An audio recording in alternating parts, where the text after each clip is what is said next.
Hey, welcome back guys. So today on this video we are talking about Chase Bank and also ZELLE, and more specifically we're going to talk about what are the limits when you're sending a payment through the ZELLE payment system or QuickPay system on Chase. So let's go ahead and talk about this. First off, if you're not familiar with ZELLE and Chase Bank, basically what it is, it's a peer-to-peer cash transfer system, really a convenient system you can use with your Chase Bank app in order to pay for things like dinner or movies or split bills, things like that. I guess it's a competitor to Venmo and Cash App, but let's go ahead and talk about this. So first off, why would you be concerned with the limits on how much money you can send through Chase ZELLE? Well, that's a pretty easy question to answer. Since it's such a convenient way to pay for things or to receive money, you may be making a large purchase like a car or a cell phone or something like that, and the person may request that you send the money through ZELLE. So since it is set up that once the money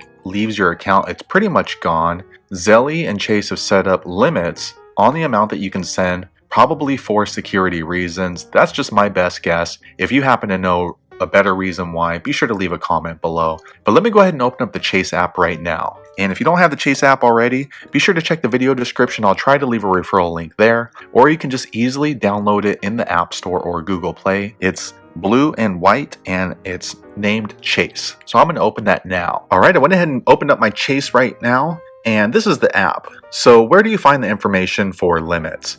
Because the limits on ZELLE and Chase could change at any time, especially since banking procedures change from time to time. So this is going to show you the best way to find the most recent information for your particular account. And what you want to do is go ahead and open your account. And on here on the top right is this little profile icon right there. I'm going to go ahead and click there, and then that way we can look for that information. So I'm going to click there now. All right, next what you want to do is scroll down here to help and support, and then you're going to click on the FAQs. So I'm going to click there now. All right, I went ahead and clicked there now. And next what you want to do is click right here on this fourth line. It says Chase QuickPay with ZELLE. I'm going to open that now. All right, so I went ahead and opened that up. And then what you want to do is go ahead and look down here to about the 8th line, and it says, are there limits to how much money I can send and receive with ZELLE?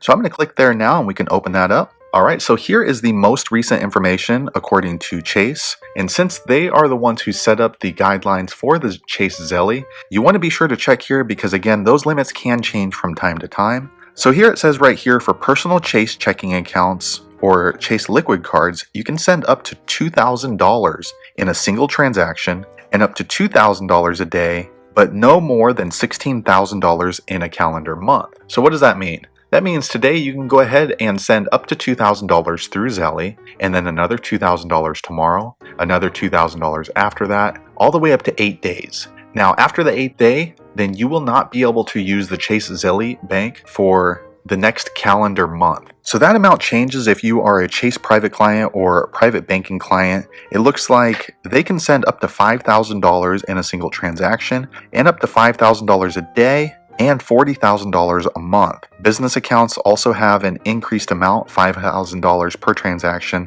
$5,000 a day, $40,000 in a calendar month. And here's a pretty important note right here at the bottom. It says that these transfer limits are for your combined accounts. So if you have multiple accounts with Chase, that does not double the amount or triple the amount that you can send in a month or per day. This is combined for all of your accounts. So that's a pretty important function right there. If these happen to change and you are aware of a different dollar amount limit that Chase has implied, be sure to leave a comment below. Let the rest of us know. But hopefully you found this video useful. If so, click thumbs up, and I hope to see you on the next one. Thanks again for watching.